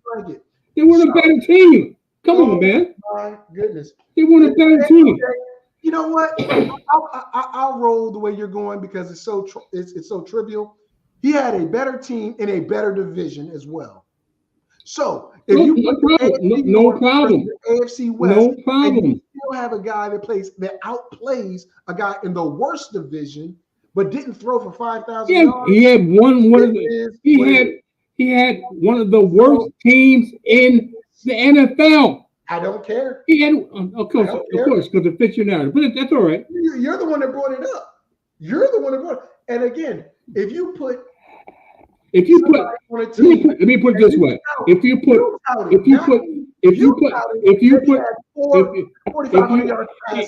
put Lamar Jackson on the Houston Texans, how many games they win in 2 seasons ago when Deshaun Watson was on there? If you put Lamar Jackson there, yeah, with Johnson and no offensive line, Lamar's probably going to run for his life. He's probably going to have to throw the ball down the field a lot more. How many games they win? Bottom line. I mean, I don't know the schedule. I have to go back and stop. Here we go. I would. They're in the AFC South. He would smoke everybody in the South. He would have at least 6 wins because he would smoke everybody in the South. Lamar didn't have to deal with, not Lamar. Watson didn't have to deal with Pittsburgh twice. Didn't have to deal with Cleveland twice. Oh didn't my deal with God! Cincinnati twice. I understand that, but what I'm saying is this: if you take Lamar Jackson and put him in Deshaun Watson's situation, 2 seasons, at least 6 wins because he would sweep the South. Oh, you think so, huh? Yeah, you think so? Okay. I think he alone has won games on his own in the North. He alone has beaten teams in the North, which is undoubtedly a better division. But they had a better team and a better defense. Come on, stop. They had a better team and a better defense. When the defense gave up like 30 points, which they have, Lamar has single-handedly won those types of games versus Pittsburgh, versus Cleveland, versus Cincinnati. Deshaun, 1 year without Hopkins, wins 4 games in a terrible division where everybody's staying. Everybody's staying. Your thought process is so skewed. I'm going for the free agent right now. If I'm going for the free agent right now, I'm going with Lamar under the simple fact that Baltimore has a system in place already that suits what he has. And he's proven that he can win games with a lackluster defense. Because last year, they started losing players in the preseason. They lost like what 4 or 5 main players by week 5, and they were still winning with Lamar quarterback and losing DB after DB after DB. He brought them back in games, and Harbaugh has gone on record saying the only reason why he went for 2 instead of going to overtime is because he didn't have DBs. It wasn't because he didn't think Lamar could win the game. Lamar is the one that brought him back in those games when they were down to their 5th and 6th string defensive backs. And Lamar brought them back in those games. But Lamar isn't good enough to win games in the South. Get out of here with that. I never said that. I never said. I said with the team that he had, with the team Deshaun had in last year he played. I just told you. Okay. No problem. No problem. No problem. No problem. That's what we're talking about. No problem. No problem. When Deshaun Watson lost his main target, and they got him a running back. Well, let me put it that way. Because it was Hopkins. They had no running game. They had no running game. They had no running game. They were very limited. They had one of the worst teams in the NFL. Are you making excuses? No, I'm just saying they had a worst team in the NFL, and I like to see any quarterback win half a dozen games in that scenario. And they could have, because if you remember correctly, Deshaun Watson threw, I think, 2 interceptions at the end of 2 games that they could have won at the end of the game. Now, though that would have been the 6 games. Because I recall it was Jacksonville beat him on the last play where he threw an interception. And he didn't have to throw the interception. He could have threw it out of bounds. And one was a 4th down play, so he had to get rid of the ball. He had to throw the ball. Oh, you think so, huh? But what I'm telling you is you have a bias, a major bias, which is fine because you're a fan. You're not thinking like you're thinking like a fan. Okay. And that's fine. Well, let me tell you. Let me enlighten you about the 2020 season of the Houston Texans. Oh my goodness! Because the fact is, they played the Jacksonville and they beat them twice in that season. Okay, so it wasn't Jacksonville they lost. It was Tennessee, and Tennessee was a very good team at the time. Okay. So it don't matter. It don't matter. Okay. Regardless. The South, if the only good team in the South was Tennessee, who ended up losing to the Ravens. What's that got to do with it? Let's talk about that. Let's talk about that. Oh, here we go. Now you want to go. Now you want to go a different. Now you want to go in a different direction. That's all right, Victor. You have your opinion. I have mine. This is the type of thing. This is the type of thing that you do, because the fact is, you just brought it up. You're right, and the fact is this, I'm going to go in a different direction here, and the fact is this: this is a type of stuff that you brought up when I was talking about Baker, but that's okay. When I was talking about Baker Mayfield years back, leading up into this year, you made all kinds of excuses and were bringing all kinds of garbage to the table. And I've been consistent. And up until this point, when everybody else starts talking about Baker Mayfield, then you said, "Oh yeah, maybe I was, Baker Mayfield was this, Baker Mayfield that." When I was talking about it when he first jumped on the scene. So what I'm saying is this: I understand you want to go that route. I understand, because you've gone that route before, and you've been proven wrong. And I'm saying that Lamar Jackson is a very flawed quarterback on a very good team, and they catered the offense to fit his skill set, RPOs and short passes. Now, when he didn't have Mark Andrews, he was not that effective. But he had a better team around him, including the defense. In the passing game, he was not effective. I agree, but his feet kept kept him in the games.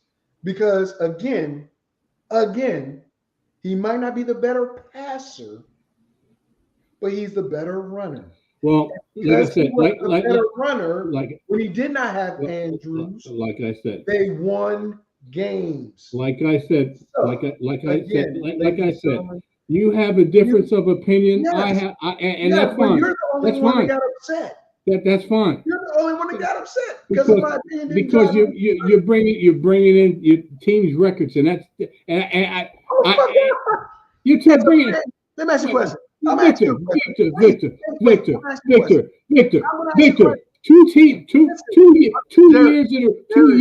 2 years in a row. 2 years in a row. 2 years in a row. The Houston Texans have been one of the worst teams in the league. Stop. Just. I'm trying to help you out here. Okay. Don't even go that route. Don't even go that route. If we look at what we're talking about, who's the better team? We're talking. That's not what we're talking about. Oh, but you brought it up. You brought the records up. Come on, stop. You brought the records up. If you are a general manager, you brought the records up, and you want to talk about who I'm going to get, who's better? Numbers don't lie. People don't look at real things. They go by their emotions. The eye test don't lie. The eyes don't lie. What a player has done with limited weapons on offense, and what a player has done when they've had weapons on offense. It just so happens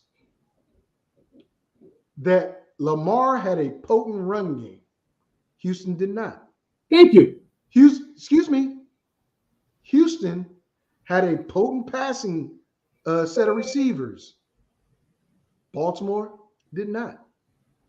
Because of Lamar. The two teams because of Lamar are diametrically opposed philosophy-wise. One, and I tried to tell you, but you don't want to listen, of course. One didn't have a good running attack. So the quarterback had to throw the ball.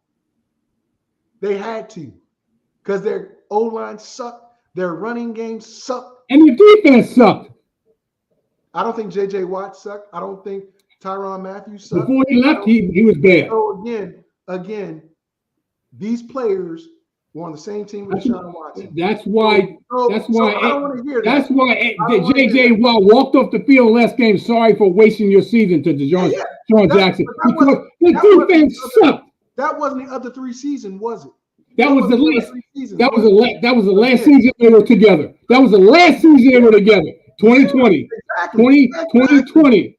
Exactly. Stop but it. the years You're full of it. You're full of it. It was the same answer. You're full of it. Made playoffs. Both those teams sucked. Again, last year and the year before. I'm talking about Lamar Jackson is a transformative quarterback. Do I think he's a top quarterback in the NFL? No, because as a top quarterback, you've got to be able to pass the ball like Deshaun. However, knowing the quarterback skill set, you cater the offense to it. That's why Matthew Stafford did well with the Rams.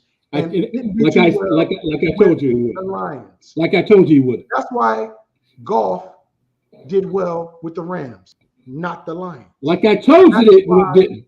It makes a difference. I don't care what you said about that. Of course you don't. I'm trying to tell you because I'm right. When you put somebody in a system that works for them and did you not tell me you didn't like Matthew Stafford? But when you put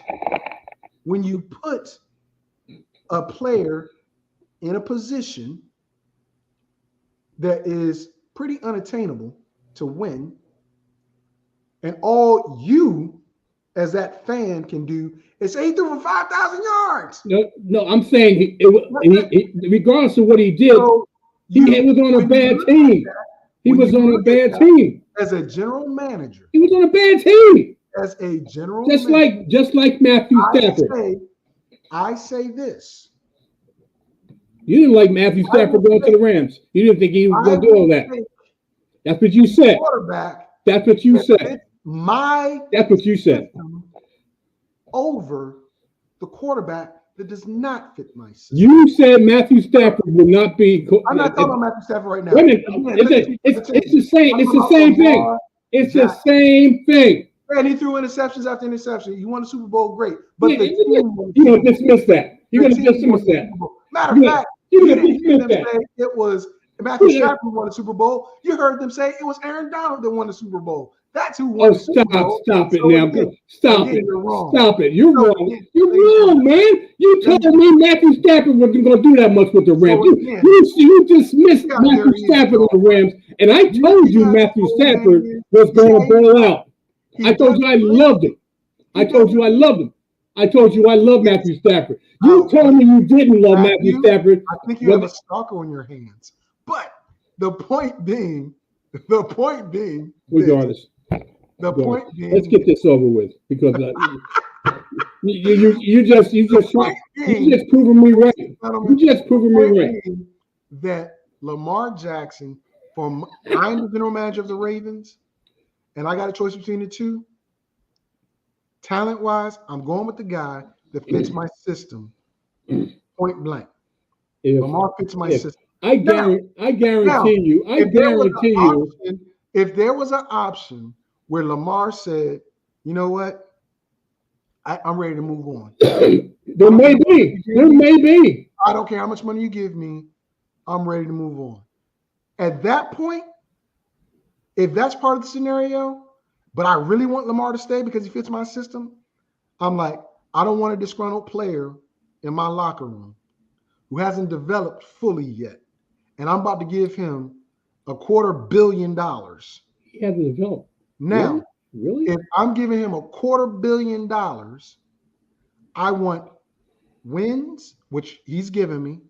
I want a good attitude, which he's given me up until this point. And I want a deep playoff run. That's what I want. I don't want somebody that's going to possibly bring the team down because their attitude sucks. I don't want somebody that's going to make a business decision as opposed to a football decision because I'm the owner and the GM. Is football a business? So football's a business. I can look at Watson and say, all right, football's a business. I'll bring you in. I don't have the type of money to get you the receivers that you need, but we have a strong run game. So now you're going to become a play action quarterback as opposed to a pocket passing quarterback, which Deshaun Watson is. And that's what you have to understand. A pocket quarterback versus play action. Can he run? Read option. Can he run? So, can he run? Can he run? With that being the case, can he run? You have a player who has been injured.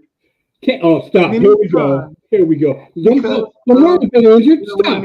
Ability. Lamar's been injured too. Stop it. Stop it. Come on, man. What I have. You trying to bring all this stuff. Come on, man. Stop it. I would bring in Deshaun Watson if Lamar doesn't want to be there anymore.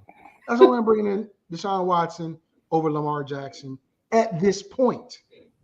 It's key at this point. Yeah, okay. So, I love both players, but I'm not going to sit here and pretend that at the current state, Watson is better. Stop it. Here we go. Here we go. Football in a year and some change. Okay. And okay. I don't have the weapons to accentuate his talents. You'll get him. I guarantee it. I guarantee it. All you need is one. All you need is one. Lamar. All you need is one. All you need is one. Now you don't need a whole bunch. All you need is one.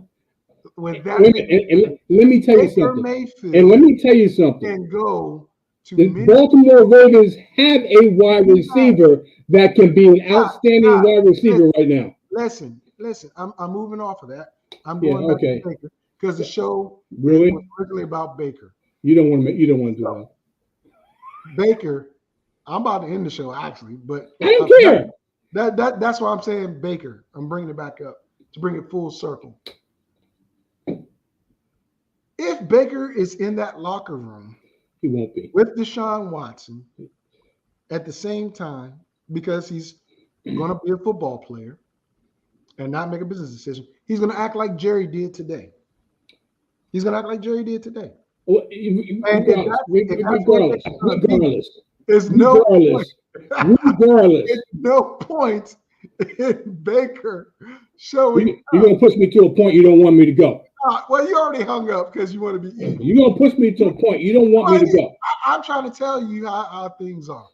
Baker is a talent, no doubt.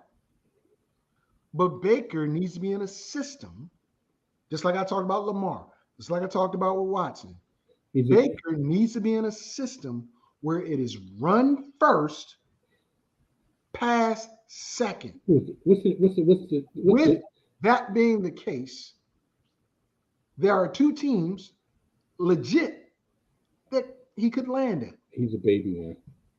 Seattle, because I believe Pete Carroll has the formula to control the locker room, and he loves to run the ball. He didn't let Russ cook for a long time. He's immature. Carolina, who could say, you know what? Hell no. I'm not going to deal with it, but I'm going to use this muscle guy that keeps getting soft tissue injuries and only plays 20 games out of 40-something games a year. You're right. But he's our running back who catches the ball more than he runs the ball.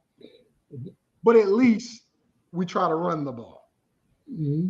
And I give him one stud receiver, one okay receiver in Robbie Anderson, who doesn't want to play with Baker, who's been vocal about it. And I build that defense up, which was pretty good last year, but not that good. They had trouble against the run. Had trouble against the run. The Indianapolis drafted a quarterback to learn behind Matt Ryan. Oh, hell no. They don't know. Now, I would say this. When the dollars aren't that much and Baker wants a job because he's no longer in the NFL and he's not going to the XFL and he's not going to any other organization, he wants to be in the NFL, he will possibly take a job in Indy as a backup behind Matt Ryan because Matt Ryan has like 2 or 3 years left. And if he can't prove himself there behind Matt Ryan and that nucleus, then he's probably not going to be in the league. Because honestly, he's better than any prospect coming out. He's better than any prospect coming into the league. He's better than some of the other quarterbacks in the wait. I don't know about that. You know why I don't know that? Because he talks too much. So that's one of these issues. That's one of these issues he has. Excuse me. I understand that. He talks too much. I understand that. But we're doing the Jerry thing. Pure talent. We ain't talking about his mouth. We're talking about pure talent. Oh, no. I'm bringing that up. I got to bring it up. You never said anything about that. He talks too much, and he says the wrong thing. So like said, nobody wants that in the locker room. If you can't learn behind him, then there's going to be an issue. You going to get Jerry? Okay. So we look at it and say, where can Baker ultimately land? That's the topic of the show, and that's what I said it was. Indy, possibly. Seattle looks realistic. Carolina, still in the mix, but I don't know. Because Matt Corral is the same as Baker, except skinnier. He is. Corral has gone on record and said, I'm pissed off. I got picked late in the 3rd round. He's done a Baker. So I don't think. I don't know about I don't know about that. He will be there. I don't know about that. Now, I've been a Baker fan since OU. Oh, I know that. I'm not talking to you right now. I'm talking to the people. I've been a Baker fan since OU. And Jerry said something earlier. That's true, in my opinion. He's been catered to. And that has come to bite him in the butt in the NFL. He does not need anybody catering to his desires right now. Baker Mayfield, if you see this, I want you to look at that man in that brown shirt who's been dogging you out because he's not even a fan of football. He's a fan of players. He's a fan of players. I'm a fan. You have got to fix yourself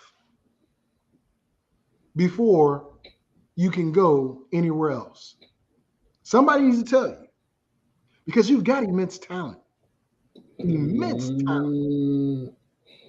But you need to learn how to take criticism or anything else from anybody and continue. Like, you don't hang up a chat because you don't like what somebody says. You don't what else do you do? You don't get in an argument and look at him throwing the finger. You don't get in an argument with the commentators because they ask you a question you didn't like. You don't do any of that stuff, Baker. You don't do what you just did. You have got to and do you don't do what you just did.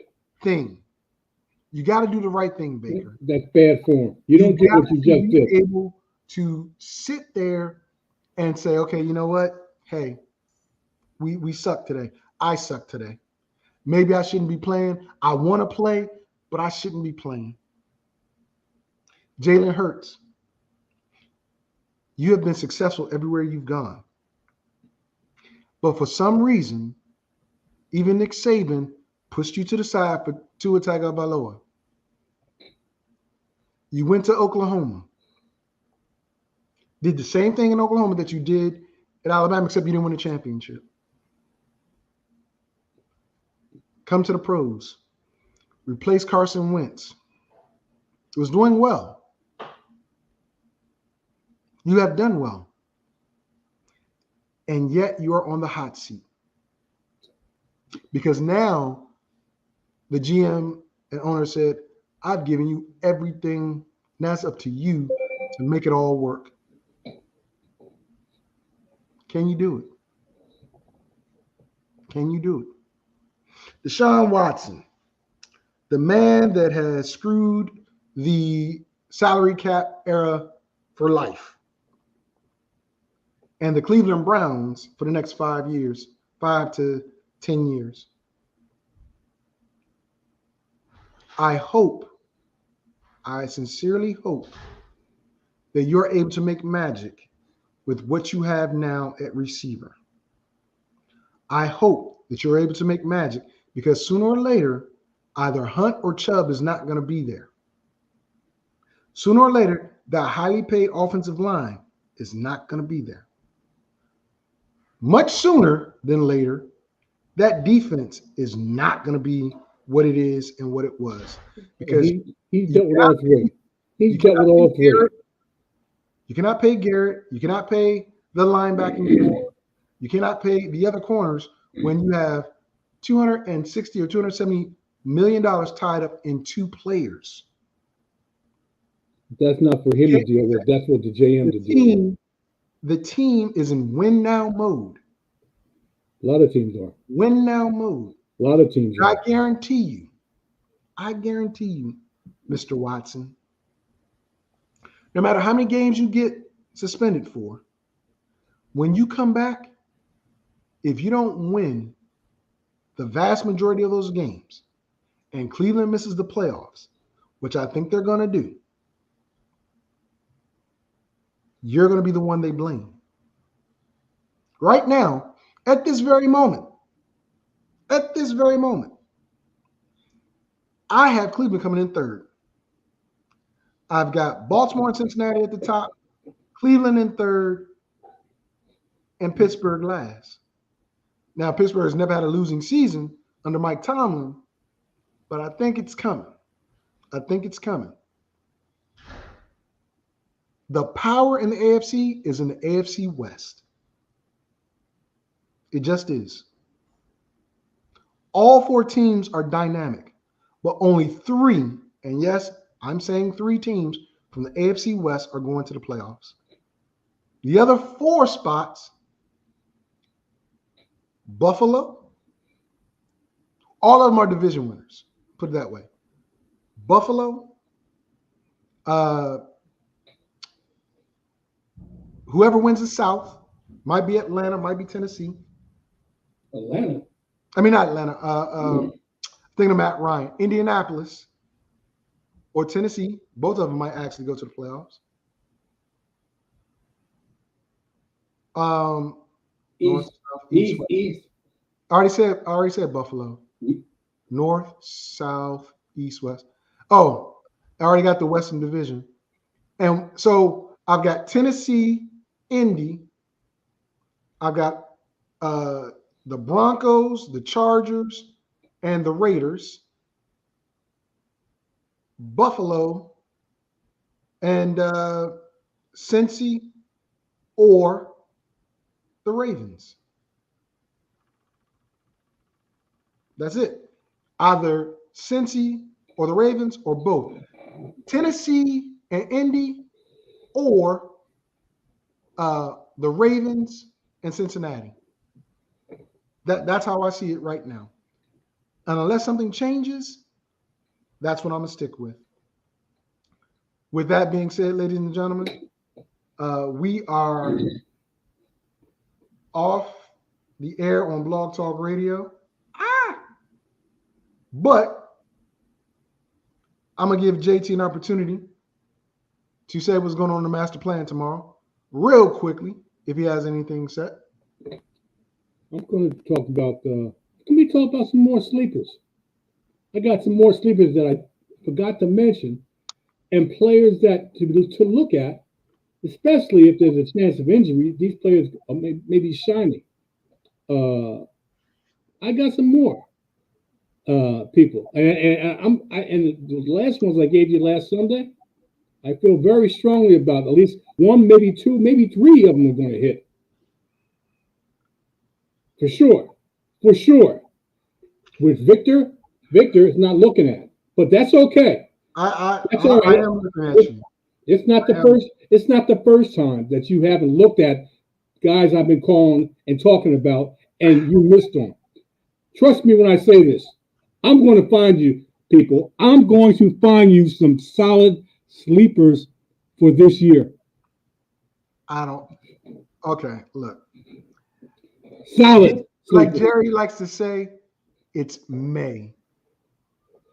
So. Well, and when I say it's May, and I'm talking about players, I've talked about players before early in a year, and those players have these guys have come to light come fantasy football season. If I keep talking about these players, I'm feeling better and better about them month to month leading into the fantasy season. And if my thought process is right, they'll show out in OTAs, they'll show out in mini camps, and they'll show out in training camps leading into the preseason, where I'll finalize my sleepers. I was trying to pull a nose hair because you went up and I just saw your nose hairs. I was trying to pull it with my Gerber. Yeah, okay, whatever. So people, just keep a notebook handy and make note of these players that I'm giving you, because the fact is, there's going to be at least, and I'm making a bold prediction here, there's going to be at least a half a dozen players that I give you that are going to hit.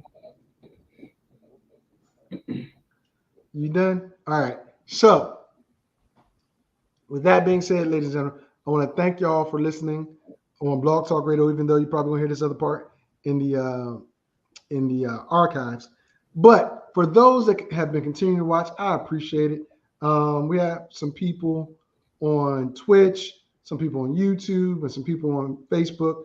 I want to thank y'all for watching, and those that are continuing to watch.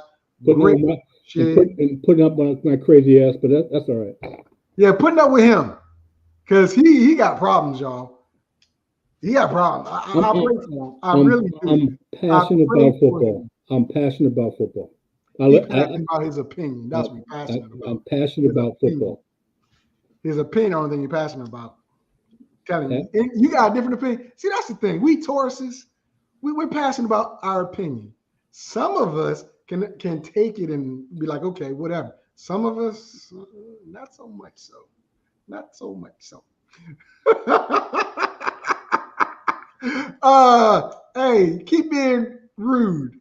Everybody seeing what you're doing. What? Everybody seeing what you're doing. I didn't mean that. That was just my hand cramping. That was my hand cramping up. Oh. I want to thank everybody for listening to the show. And as always, you've been listening to